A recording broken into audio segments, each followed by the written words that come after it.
Hello, ध्यान देंगे। Hello.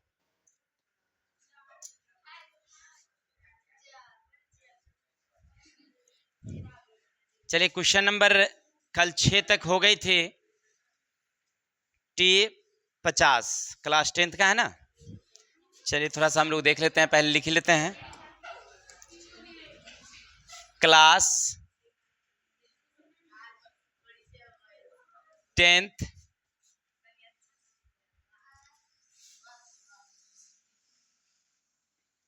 Trigo जा ट्रीगो नो मैट्री, यही ना होता है जी, त्रिकोणमिति गणित। पेज संख्या कितना भाई? T50 है। अध्याय एक्सरसाइज कितनी भाई? 3 है, यही ना जी। चलिए अच्छा, चलिए जो भी है उससे कोई मतलब है गणित से। इतना समझ गए? तो यानी कि क्वेश्चन हमको पढ़ना है कहाँ से? 7 नंबर से। तो चलते हैं क्वेश्चन नंबर 7 की तरफ। पहले ए देखते हैं। सुनिएगा, कहता है नदी को पार करने के लिए किसी व्यक्ति को पुल के अनुदिश एक किनारे से दूसरे किनारे 236 मीटर की दूरी तय करनी पड़ती है। यदि नदी के किनारे के साथ पुल 30 का कोण बनाती हो तो नदी की चौड़ाई ज्ञात करिए। देखिए बाजी, पिछले दिन हम लोग इस तरह का एक क्वेश्चन पढ़े थे कि एक नदी है और पुल इस तरह से बनी है, क्या 236 मीटर की दूरी तय करनी पड़ती है, और इसी बीच से एक नदी जो है वो निकल रही होती है, ऐसे ऐसे निकल रही होती है क्या। तो अब हमसे पूछा जा रहा है कि ये पुल और नदी के बीच की जो दूरी कोना है वो कितनी की है? 30 की है। तो नदी की चौड़ाई ये निकालनी है। हो गया क्लियर? सीधा चित्र के हिसाब से तो समझ में आ ही गया होगा। चलते हैं।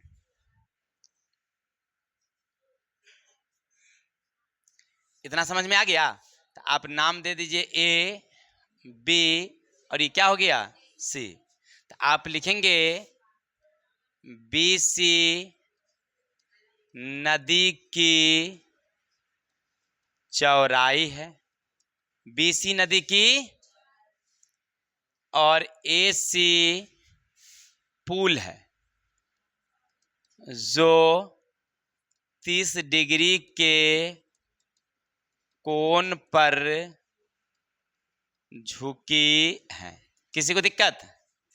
तो यहां से एक संरचना हमें समझ में आया, ए बी सी। त्रिभुज ए बी सी में कोण ए कितना बन गया आपके पास? 30। तो 30 निकल गया तो सामने वाली क्या हो गई? बी सी पी, जो हमें ज्ञात करनी ही है। और दिया हुआ क्या है? ए सी एच कितना? 236 मीटर। बस अब समझिए, हमें निकालनी है पी, दिया हुआ है कौन सी? एच। तो अभी दोनों से क्या बनाओगे? तब बी सी यानी कि पी, ए सी यानी कि एच। तो पी बाई एच बराबर क्या होता है? साइन का 30। Any doubts? चलिए, यहां से आप समझ रहे थे इसका वैल्यू कितना है मालूम नहीं है, इसका वैल्यू कितना है? साइन 30 का मान यहीं से ही काट देंगे, 118 हो गया। यानी फाइनल गया बी सी बराबर 118, 118 metre. Metre metre metre degree नहीं होगा, मीटर होगी। क्या नदी की चौड़ाई डिग्री में थोड़ी निकलता है, मीटर में निकलता है। चलिए, हो गया क्लियर? उम्मीद है समझ में आ गया होगा। चलते हैं आगे। क्वेश्चन नंबर देखिए, इसी तरह से रोमन संख्या 2 भी हैं, बन जाना चाहिए आप लोगों से। चलते हैं 8 नंबर देखते हैं क्या कहता है। अब कह रहा है एक स्तंभ की छाया की लंबाई उसकी ऊंचाई की 1/√3 गुनी है, तो सूर्य का उन्नयन कोण बताइए। समझे बात को?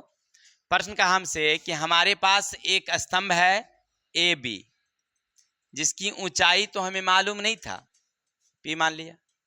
अब इसकी छाया जो है ना वो बन रही थी इस प्रकार से, यहाँ जो सी है और ये बी है, लेकिन इस ऊंचाई की 1/√3 गुनी है।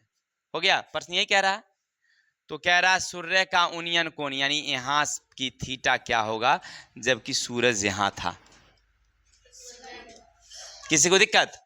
सूरज यहाँ है तो हमसे पूछा जा रहा है कि उन्नयन कोण इसको बताइए कितना है भाई। कैसे होगा, कोई बता सकते हैं क्या? सर एक चीज तो हमको समझ में आ रहा था कि ये हमारी P है, यानी कि लिखेंगे ए बी स्तंभ P ऊंची है। कोई दिक्कत? इतना से फिर हमें ये भी समझ में आया कि ए सी छाया P की 1/√3 गुनी है। हो गया। तो कौन सी बराबर ... अच्छा सर एक चीज और समझ में हमें आ रहा था कि अगर हमें C निकालनी है तो या तो हमें P चाहिए या B चाहिए या H चाहिए, नहीं चाहिए। इस C को निकालने के लिए इस 3 गो में से कोई 2 गो हमको चाहिए। क्या P अगर मिल जाए तो H मिल जाता, तो साइंस के सूत्र से बना लेते, या P और B मिल जाता तो हम tan के सूत्र से बना लेते, नहीं, या B और H मिल जाता तो हम किसके सूत्र से बना लेते? cos के सूत्र से बना लेते। तो इसमें दिया हुआ क्या है? एक चीज दिया हुआ है ई P और ई दिया हुआ है B। अच्छा, तो अब आप ए बी दिए हैं P और ए सी दिए हैं आप B। P और B से क्या बनता है सूत्र? tan theta. थीटा तो मालूम नहीं है। बिल्कुल सही सर। तो यहाँ से हमको समझ में आया कि P तो P रहेगी, लेकिन B आ जाएगी P गुने 1/√3। सर आप ऐसा कर सकते हैं कि नहीं कर सकते हैं? क्या? तो P का P रहेगा सर, इसको अगर गुना भाग करेंगे P नीचे रहेगी या √3 चल जाएगी ऊपर, बराबर क्या बचेगी? ये वाली कैंसिल, तो बच गई √3 बराबर tan थीटा। कब? जब थीटा बराबर होती है 60, तब। हो गया आंसर 60। यही हमारा आंसर था। Any doubts? बस क्या क्या हमने क्वेश्चन पढ़ा, क्वेश्चन को पढ़ने के बाद हमने उस तरह से चित्र बनाया और चित्र से समझ में आया कि हमें क्या निकालनी है? थीटा निकालनी है। तो थीटा निकालने के हमें चाहिए P और B। उस दिन दिया हुआ था ही तो लिख दिए फार्मूला में, तो काट कुट के बच गया हमारा, सो आंसर हो गया। क्या? अच्छा चलते हैं एक और कोशिश करके देखते हैं कि 9 नंबर हम लोग कैसे बनाते हैं। देखिए 9 नंबर दिए, पहले क्वेश्चन को पढ़ते हैं। एक 30 मीटर लंबी सीढ़ी 15 मीटर ऊंची दीवार के सहारे खड़ी है। एक 30 मीटर लंबी सीढ़ी है, 15 मीटर ऊंची सीढ़ी मतलब दीवार पर खड़ी है। तो देखिए एक इस तरह से हमारी क्या है भाई? सीढ़ी है। चलिए बहुत अच्छी बात है, ये सीढ़ी हो गई जो दीवार के साथ जाके टिंग जाती है। और दीवार की ऊंचाई कितनी भाई? तो ये दीवार है जो समझ ही रहे थे आप, क्या हो भाई? कितना है? 15 मीटर। ये लंबी कितनी है? 30 मीटर। हो गया? नहीं गिरेगी। चलिए देखिए ना, हाँ ध्यान दीजिए। अब हमसे कहा जा रहा, सुनिए ना, उसका ऊपरी सिरा दीवार के शीर्ष को स्पर्श करता है, तो सीढ़ी भूमि के साथ कितना का कोण बना रही है बताइए? ये कोना कितना का कोना बना रही है? यही नहीं पूछ रहा जी। सीढ़ी भूमि के तल के साथ कितना का कोण बना रही है बताइए? तब पहले आप लिखेंगे, नामाकरण कर देंगे। पहले देंगे A, यहाँ देंगे B, यहाँ। ये बनाने में किसी को दिक्कत नहीं ना? बड़ी आसानी से बनता है, नहीं बनता है? पहले लग रहा था कि बड़ा डिफिकल्ट है भाई ना, लेकिन परिचय पात्र हुआ है तब लग रहा है कि थोड़ा सा आसान है, क्या बहुत आसान है। चल देखिए लिखेंगे हाई है ए बी दीवार बराबर 15 मीटर का हो, ए सी सीढ़ी BC है तब BC, हाँ चलिए ना, BC सीढ़ी हला नहीं 30 मीटर दे दिए। अब हमसे कहा जा रहा है कौन C बराबर ... हो गया? अगर हमें इसको ज्ञात करनी है तो क्या चाहिए, या तो P या B या H, तीन गो में से कोई दो गो। कौन कौन चीज दिया हुआ है, थीटा यहाँ बन रही है, इसका मतलब सामने वाली P और E वाली H।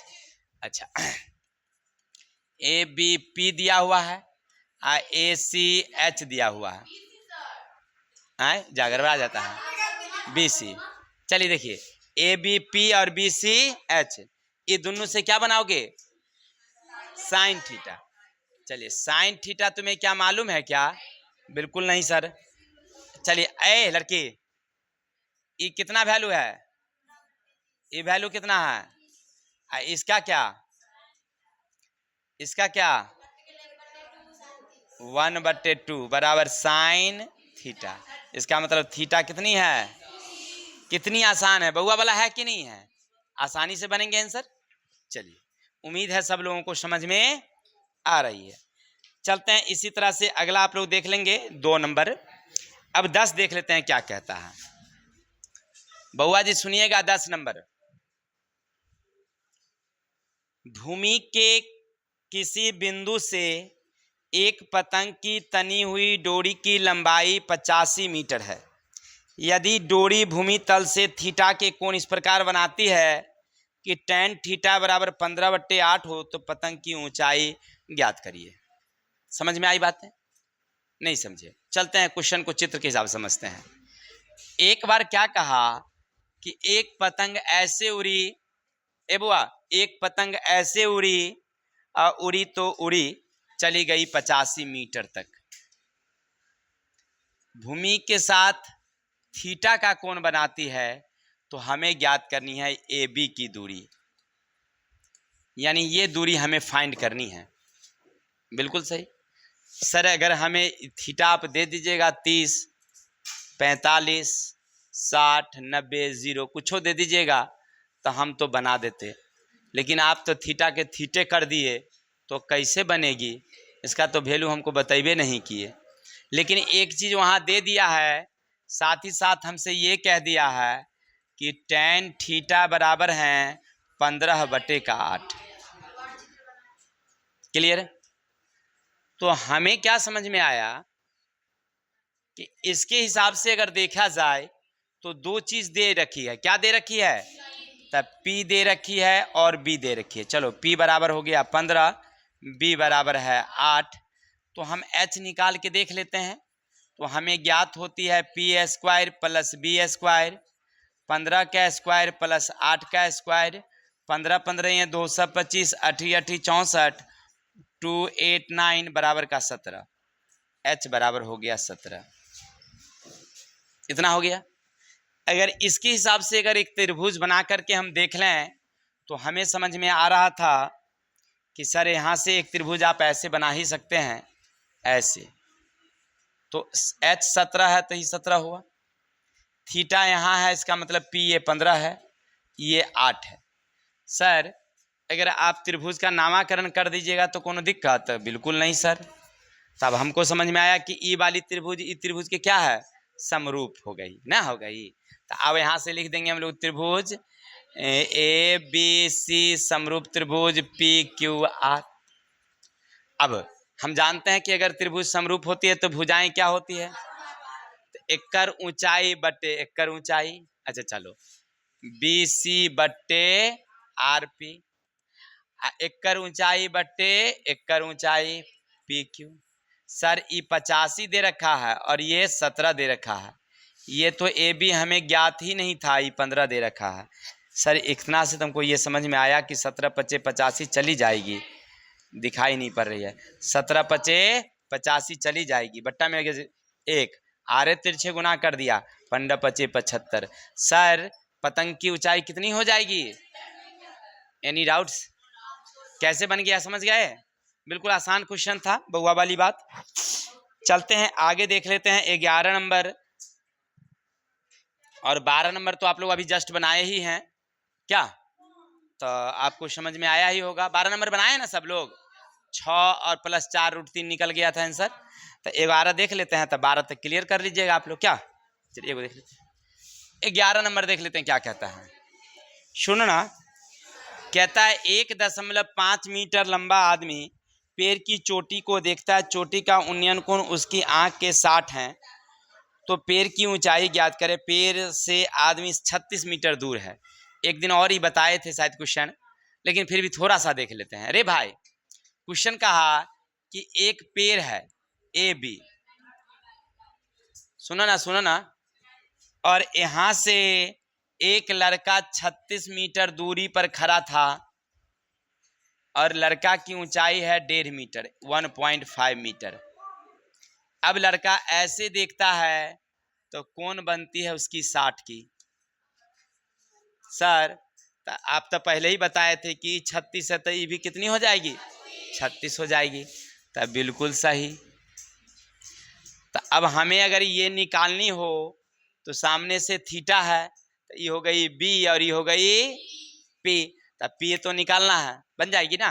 तब पहले किताबी हिसाब से लिख देंगे ए बी पेड़ की ऊंचाई है 36 मीटर दूरी पर, 36 मीटर, सी डी 1.5 मीटर लंबा लड़का है, कोण डी बराबर 60 मीटर है ना।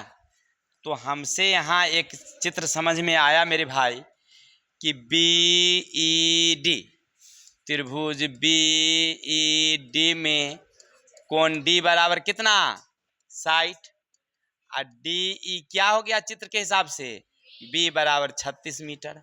हमें बी ई निकालनी है पी। पी का वैल्यू क्या करोगे, निकालोगे कैसे, तो पी और बी दिया हुआ है, ये दोनों से क्या बना दोगे, फार्मूला। चलिए तब बी ई हमें पी निकालनी है और डी ई हमें बी निकालनी है। तब पी बी बराबर 10 कितना, अच्छा सर पी तो आपको मालूम ही नहीं है, तब पी छोड़ ही दीजिए। लेकिन सॉरी ये कितना है 36, इसका वैल्यू कितना, आरे तिरछे गुना कर देंगे तब बी ई बराबर निकल गया 36√3, ये निकल गया 36√3।